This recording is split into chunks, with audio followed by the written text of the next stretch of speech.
Another beautiful, bright, sunny day here in Winnipeg today. And, yesterday we got our ladders. I know we didn't do a whole lot, but at least we're making progress forward, not backwards, unless I bend them somehow.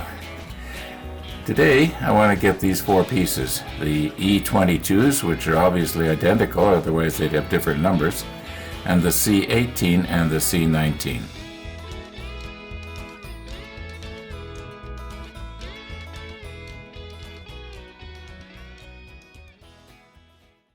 I'm pretty sure that in this model ship series I've mentioned that I used to be a bit of a Trekkie. You know, Star Trek? And I think probably my favorite series was Star Trek Next Generation. You know, with Captain Picard, Patrick Stewart. And Patrick Stewart played Captain Picard and did an excellent job. And I think there was a few movies afterwards that he was in. And anyway, what I'm getting at here is I hadn't heard Patrick Stewart talk for quite a while until they came out with the latest series called Picard. And then I was surprised at how his voice had changed. Now, I am noticing that my voice is changing too. I am getting what I call old man voice. It cracks every once in a while, and sometimes I'll start to talk and it doesn't come out quite right. And when I take a sip of coffee or something just before I'm going to say something, it's part of a medicinal effect as well as mugging for the camera. So anyway, we'll just keep going here as long as we can and just hope for the best. Okay, here we go. C18 and C19. I'll move in a little bit. I want to show you something that I just noticed here. Now, I had been a little bit concerned about getting these two pieces mixed up. Just let me remove the end here and I can point better. Okay, you notice that there's a bit of a little, you might say a key. They're keyed so that they can't go wrong. This obviously has to go into a place on one side of the superstructure and this one on the other, so I don't think there's any danger of getting these mixed up. I was thinking of taking and writing on the bottom an 18 on this one and a 19 on this one, but I can see now that I don't need to do that. Okay, now we don't want to clip too close to the railing there.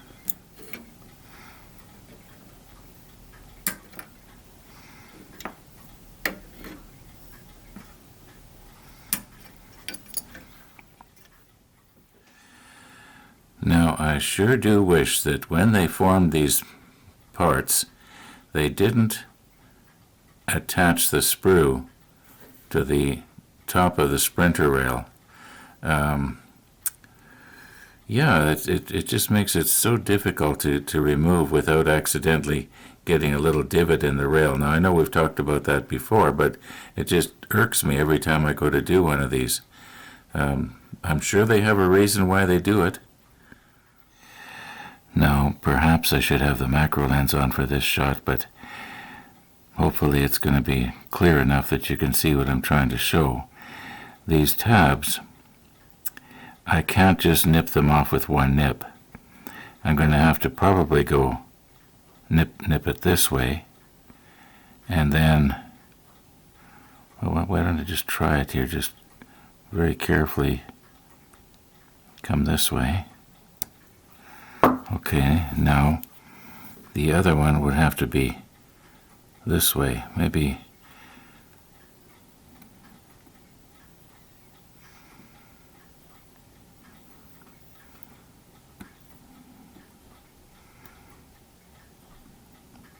I don't want to end up having a divot, so I'm just going to let it turn a little bit here. And then, okay, now the rest of this I should be able to get with the sanding disc or the file. That way I'll go down to the edge and we won't have a divot. See, maybe I can do the other one on camera as well here. That kind of worked. Have I still got it in your field of view there? Let me check the monitor. Oh yeah, okay. So first of all we went this way.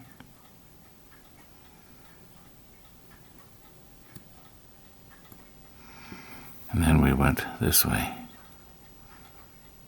Sort of.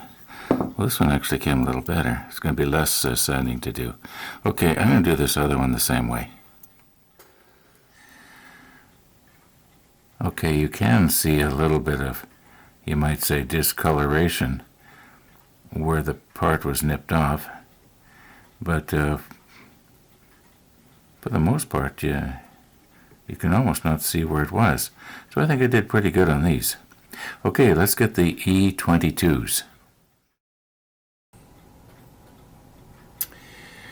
And here we go. There are 2 E sprues, and there's one number 22 on each one.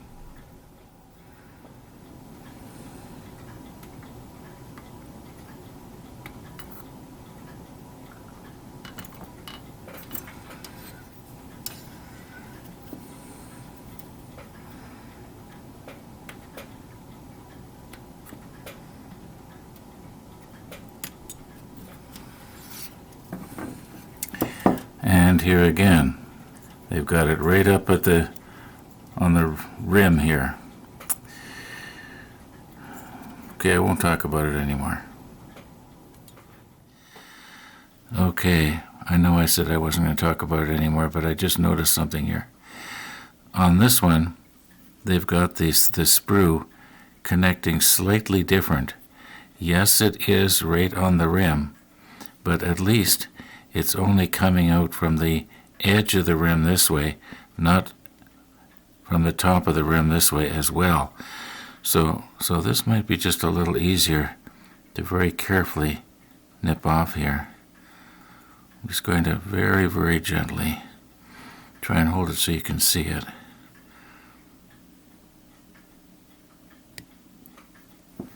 How did we do there? I'm scared to look. Now a little bit of sanding and I think it'll be alright. Let's do this one as well.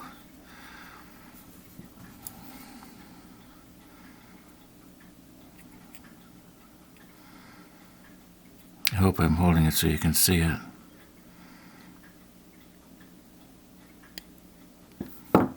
Yeah, I think once I sand that down, we're never even going to know it was there.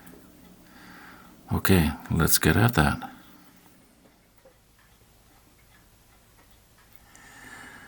Okay, if you remember, the sprue was fastened right on the very front of each one, and that came out pretty good. However, you're probably looking at a little divot right here, right there. Well, that was there before already. There must have been some kind of damage right there.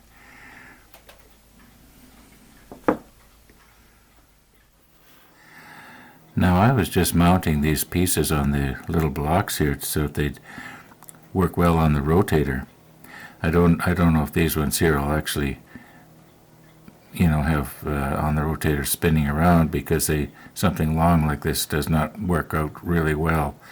I'll probably just turn them by hand, but these ones here I might let the rotator turn them. However, that's not what this is about. You notice that right here there is no hole here. I'm pushing quite hard. I thought maybe it might just sort of pop out or pop in or whatever. I just checked the manual right now. There is supposed to be a hole there. I'm just wondering, anybody else that has this kit, was one of your parts here missing a hole? It's not that I can't drill a hole right there, but that's kind of funny. I don't remember ever seeing anything like that before, either on this kit or on the Bismarck. Anyway, I'll just continue on here. Just got to get the ladders now mounted on the blocks, and I'll probably use the rotator for them. Now I don't have to push this down hard. It just has to be just a little bit, just so it doesn't blow off, and it won't. Okay, a bit of an update here. I took it off of the block, set it down on the table where I could push hard, and I just took my little pointing device here, and I pushed really hard to see. Actually, what I was trying to do was to make a centering hole so that the drill wouldn't wander around, because I was planning on drilling it out. And when I was pushing down really hard, all of a sudden it just popped right in. So somewhere down there, probably about 1/4 of an inch in, is the plug. Actually, I can see all the way through. That's unusual. So where did it go? Oh, here it is. No, that's not it. Anyway, it doesn't matter. Just trying to figure out now what happened there. I think possibly what happened was there was just a little tiny, you might call it sort of a little skin over top of it, and when I pushed it through, it just sort of, in fact, if I look at edge on there, I can see what happened. Anyway, it doesn't matter. I'm making a mountain out of a molehill here. Okay, we're ready for the rotator. However, these pieces here are going to be painted, at least on the outside, they're going to be painted the XF22, so that they match the bandstand and all the other major pieces of superstructure. I'm just wondering here, turn this over.